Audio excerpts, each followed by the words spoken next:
Today we are looking further into single trip and multi-trip FIBCs and what tests they go through to qualify for certification.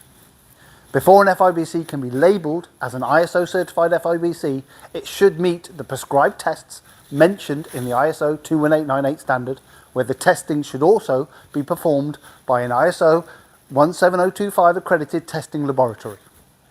This is all interesting stuff, but how would anyone know if their bag supplier is using the standard 21898 certified bags? Simple, we have to check the label. Does it show a safety factor of at least 5 to 1? Is there a valid test certificate number? In some cases, there'll be a test date. If in doubt, request a copy of the certificate from your supplier. When you examine the certificate provided by your bag supplier, check whether the certificate is still in date.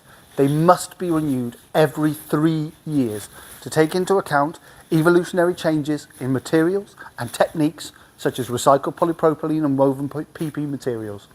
If the certificate has expired, the FIBCs must be retested as they could potentially be unsafe to use.